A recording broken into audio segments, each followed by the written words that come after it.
On se retrouve donc pour cette revue de presse de l'économie.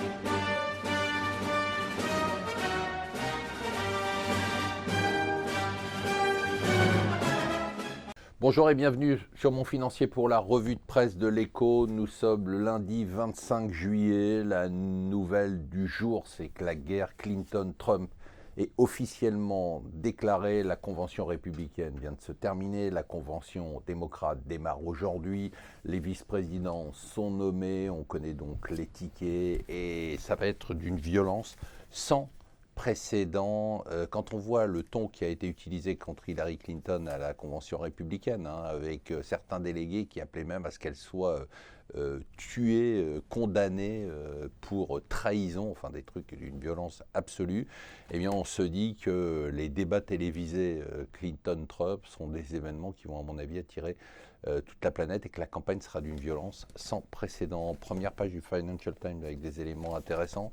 Goldman accusé d'avoir participé à un montage qui a permis à un des pontes du retail, Philip Green en Angleterre, de sortir d'une entreprise en quasi-faillite qui a provoqué 11 000 licenciements et ce sont des députés anglais qui accusent Goldman d'avoir fait ça. L'autre élément en première page du FT intéressant, c'est le ministre des Finances qui nous dit en fait il ne faut pas s'inquiéter, il n'y a aucun problème, alors on s'est trompé, il n'y a aucun problème sur les banques italiennes, tout va bien, il n'y aura pas de bail-in, c'est-à-dire on n'ira pas prendre dans la poche des actionnaires des banques l'argent qu'il faut pour relancer les banques, mais il y aura probablement un bail-out, c'est-à-dire que comme on le sait depuis que François Hollande l'a dit, un bail-out c'est quand l'État sauve quelque chose ou dépense quelque chose, c'est gratuit puisque c'est les contribuables qui payent.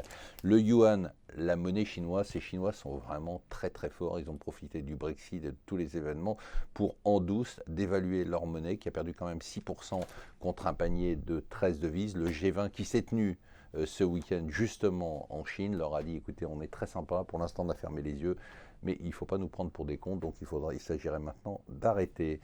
Cette histoire va faire, là encore, tous les business cases de toutes les universités pendant des années. C'est l'histoire de Yahoo. Yahoo, c'était ce leader de l'Internet dans les années 90, créé en 95, donc, qui a eu une formidable croissance et puis qui ensuite est devenu un player de deuxième catégorie. On sait donc qui devrait le racheter.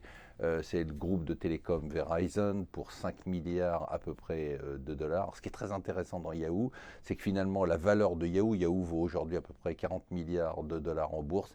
Eh bien ce n'est plus que sa participation de 15% dans Alibaba et sa participation de 35% dans Yahoo Japan. Donc c'est assez intéressant. Donc les actionnaires de Yahoo n'auront plus que ça une fois la cession des activités. On pensait que Philippe Martinez et la CGT étaient vraiment au sommet de tout ce qu'on pouvait faire de plus odieux et d'insupportable en France. Eh bien non, il y a toujours ceux qui viennent se rappeler à l'ordre, ce sont les syndicats d'Air France qui appellent à une grève d'une semaine, mais pas n'importe quand, à partir de mercredi, c'est-à-dire en plein chassé-croisé des juilletistes et des haussiens.